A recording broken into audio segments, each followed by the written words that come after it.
बिस्मिल्लाहिर्रहमानिर्रहीम। अस्सलाम वालेकुम viewers, my name is Fayaz Waheed. Viewers, conditional statements की बात चल रही थी। लास्ट लेक्चर में हमने नेस्टेड इफ़ की बात की थी।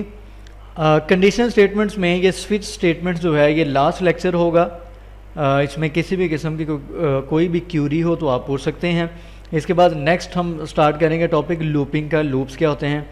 उससे पहले मुझे एक दो स्टूडेंट्स का मैसेज आया था, कुछ वेरिएबल्स के बारे में कुछ उनको प्रॉब्लम है, कुछ वेरिएबल स्कोप या वेरिएबल की टाइप्स हैं वो उनको समझ नहीं आ रही, तो वो कह रहे थे कि उस पर लेक्चर बना दें। तो मैं एक दो लेक्चर उन पे करके उसके बाद इंशाल्लाह हम नेक्स्ट लूप देख लेंगे।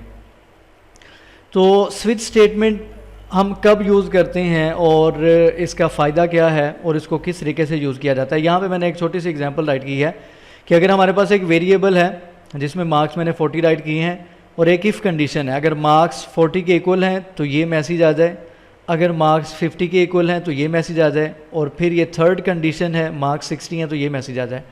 तो इफ़ कंडीशन हो या इफ़ एल्स कंडीशन हो या इफ़ एल्स इफ़ कंडीशन हो, उसमें हम क्या कर रहे हैं, यहाँ पे आपको डिफरेंट कंडीशंस नज़र आ रही हैं। बेसिकली ये बेसिकली डिफरेंट एक्सप्रेशंस हैं जो कि आपको नज़र आ रहे हैं।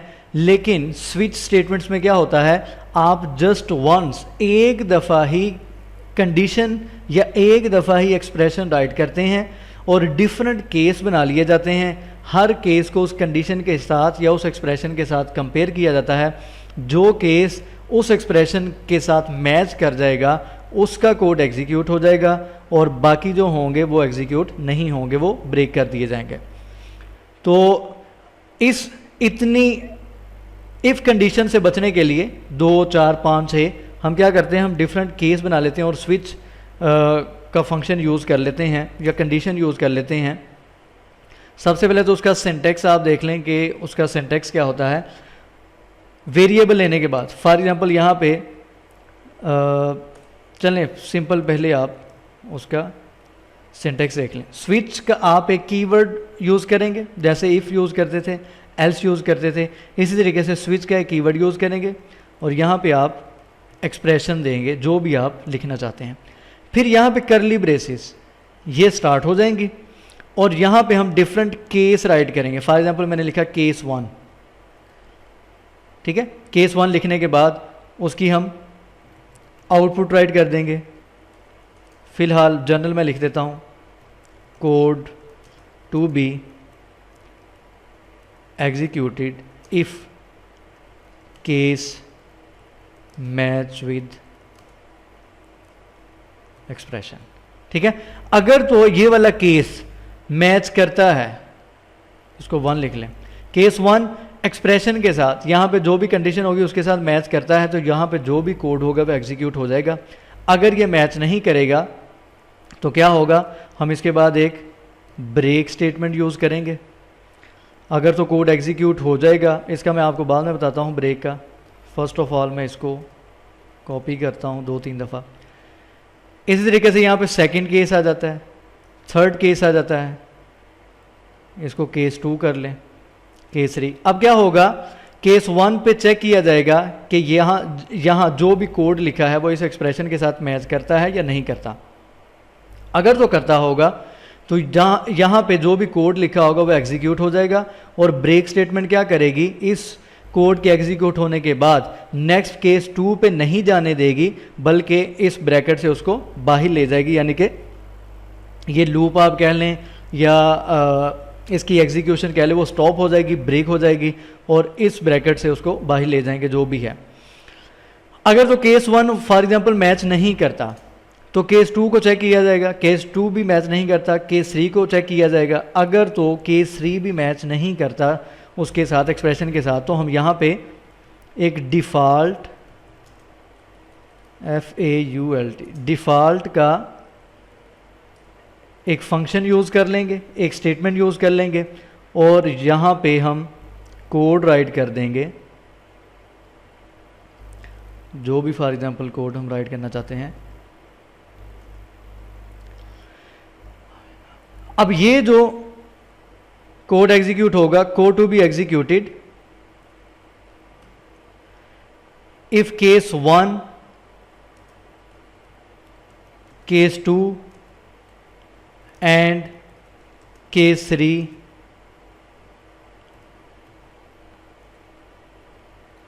Don't match. ठीक है, ये यहाँ पे उसने अपना इसको फॉर्मेट दे दिया है, हम इसको वैसे लिख लेते हैं। ठीक है, अगर तो वो मैच नहीं करता, ठीक है, डिफ़ॉल्ट में हमने वो कोड लिखा होगा, अगर केस 1, केस 2, केस 3 तीनों ही फॉल्स हो जाते हैं तो प्रोग्राम की एग्जीक्यूशन के लिए वो डिफ़ॉल्ट पे आएगा। यहाँ पे जो भी कोड लिखा होगा, आपने जनरल कोड लिखा होगा, वो कोड क्या करेगा, वो एग्जीक्यूट हो जाएगा जो भी आपने लिखा होगा, अगर तो सारे के सारे केस फॉल्स हो जाते हैं। तो बेसिकली ये है स्विच स्टेटमेंट। इसमें क्या होगा, एक्सप्रेशन एक ही होगा, कंडीशन एक ही होगी, उसी को सबके साथ कंपेयर किया जाता है, अलग अलग कंडीशंस हमें लिखने की ज़रूरत नहीं पड़ती। तो हम इसको किसी एग्जांपल से चेक करते हैं, इनको लिखा रहने दें। फॉर एग्जांपल हम यहाँ पे, मैं एक वेरिएबल लेता हूँ, country is equal to, sorry, यहाँ पे हम प्रॉम्प्ट बॉक्स लेते हैं और यहाँ पे एंटर योर कंट्री नेम। ठीक है, एंटर योर कंट्री नेम। यहाँ पे हम क्या दे देंगे, कंट्री, ये वाला वेरिएबल जो ऊपर हमने यूज़ किया है। अब यहाँ पे हम डिफरेंट केस बनाते हैं। मैं लिखता हूँ पाकिस्तान। ठीक है, केस 1 जो है मैंने यहाँ पे राइट कर दिया पाकिस्तान। अगर तो यूजर ने जो वैल्यू एंटर की है वो इक्वल इसके आ जाती है, तो उसको message they they, you belong from Pakistan. ठीक है, इसको ब्रेक कर दिया। इसी को मैं कॉपी करता हूं,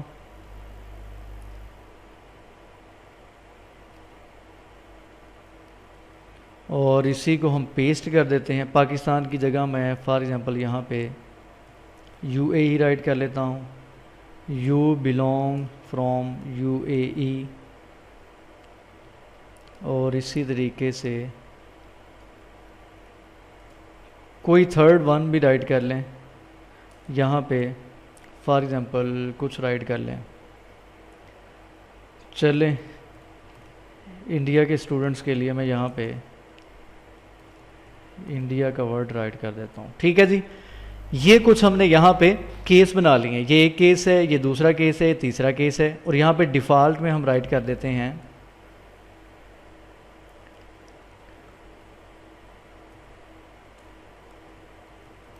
डॉक्यूमेंट डॉट राइट, यहाँ पे हम राइट कर देते हैं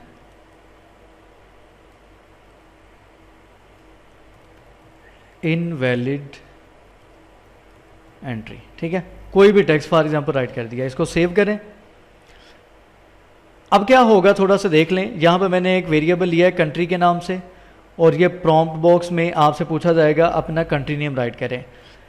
यहाँ पे स्विच में मैंने वेरिएबल राइट कर दिया कंट्री, एक्सप्रेशन है। ठीक है, अब क्या होगा, जब ये 3 मैंने केस बनाए, पाकिस्तान के लिए बनाया, यूए के लिए बनाया, इंडिया के लिए बनाया है। अगर कोई यूज़र पाकिस्तान एंटर करेगा तो उसके सामने ये मैसेज आ जाएगा, कोई यूएई एंटर करेगा उसके सामने ये मैसेज आ जाएगा, कोई इंडिया एंटर करेगा उसके सामने ये मैसेज आ जाएगा। अगर तीनों में से कोई एंटर नहीं करता, कोई और वैल्यू एंटर कर देता है, तो उसके सामने आएगा इनवैलिड एंट्री। इस तरीके से इन केसेस को कंपेयर किया जाएगा एक्सप्रेशन के साथ। इसको हम सेव करते हैं, इसको फायरफॉक्स में हम एग्जीक्यूट करते हैं। यहाँ पे मैं फॉर एग्जांपल एंटर करता हूँ पाकिस्तान। यहाँ पे मैसेज क्या आ रहा है, यू बिलोंग फ्रॉम पाकिस्तान। इसी तरीके से फॉर एग्जांपल इसको दोबारा रिफ्रेश करें, यूएई एंटर करें, यू बिलोंग फ्रॉम यूएई, दोबारा एंटर करें, इंडिया एंटर करें, यू बिलोंग फ्रॉम इंडिया। कोई और अब एंटर करते हैं, फॉर एग्जांपल यहाँ पे मैंने ईरान एंटर कर दिया, इनवैलिड एंट्री। कुछ और एंटर कर दें, 25 एंटर कर दिया, इनवैलिड एंट्री, ABC एंटर कर दें, इनवैलिड एंट्री। तो बेसिकली ये है स्विच स्टेटमेंट। स्विच स्टेटमेंट में क्या होता है, बेसिकली एक ही एक्सप्रेशन यहाँ पे दे दिया जाता है, यानी कि डिफरेंट कंडीशंस नहीं होती, एक ही एक्सप्रेशन होता है। उन एक्सप्रेशन के मुताबिक डिफरेंट केस बना लिए जाते हैं। इन केस को कंपेयर करवा के जो भी कोड आप एग्जीक्यूट करवाना चाहते हैं यहाँ पे, ठीक है, जो भी कोड आप एग्जीक्यूट यहाँ पे करवाना चाहते हैं वो कोड यहाँ पे एग्जीक्यूट हो जाएगा। तो ये है basically switch statement. Hope so आपको समझ आई होगी। एक पॉइंट और मैं आपको बता दूं, फॉर एग्जांपल यहाँ से मैं ये ब्रेक की जो स्टेटमेंट्स हैं इनको मैं कमेंट में कर देता हूँ। सेव करते हैं, रिफ्रेश करें, मैंने पाकिस्तान एंटर किया, आपके सामने मैसेज क्या आ रहा है, you belong from Pakistan, you belong from UAE, you belong from India, invalid entry. यानी कि जितने भी आपने केस बनाए थे सारे के सारे केसेस की जो आउटपुट थी वो आपके सामने स्क्रीन पे डिस्प्ले होगी। तो ये किस वजह से हुआ, ब्रेक स्टेटमेंट यूज ना करने की वजह से। अगर तो ब्रेक की स्टेटमेंट हम यूज करेंगे तो क्या होगा, जो केस ट्रू होगा, ठीक है, केस 1 ट्रू हुआ, केस 2, केस 3, कोई भी यहाँ पे ट्रू, जैसे ही कोई केस ट्रू होगा वहाँ से क्या होगा, उसकी प्रोग्राम की एग्जीक्यूशन ब्रेक हो जाएगी और प्रोग्राम इस करली ब्रेस से क्या करेगा, बाहर चला जाएगा और इस तरीके से हमारे सामने सिर्फ आउटपुट उसी केस की आएगी जो ट्रू होगा। फॉर एग्जांपल मैं यहाँ पे UAE राइट करता हूँ, अब देखिए आपके सामने इस तरीके से आउटपुट आ रही है। तो आप इनको यूज़ करते हुए किसी भी किस्म की वर्किंग कर सकते हैं जो आपने इफ एल्स कंडीशन में या नेस्टेड इफ में जैसे भी आपने यूज़ की है। मार्कशीट आप बनाना चाहते हैं, कोई भी चीज़ है वो सारी की सारी आप ये डिफरेंट केस यूज़ करके बना सकते हैं। ये ज़्यादा आसान और ज़्यादा शॉर्ट है बनिस्बत उनके। तो इंशाल्लाह नेक्स्ट लेक्चर में वेरिएबल का स्कोप और उसकी डिफरेंट टाइप्स के बारे में बात करूँगा। उसके बाद इंशाल्लाह हम लूपिंग की तरफ चलेंगे। फीडबैक लाजमी दिया करें, किसी भी किस्म का कोई क्वेश्चन हो तो आप पूछ सकते हैं। दुआ में खुसूसी याद रखा करें। यूट्यूब का चैनल जिन्होंने अभी तक सब्सक्राइब नहीं किया वो सब्सक्राइब कर लें। अल्लाह हाफ़िज़ नासिर।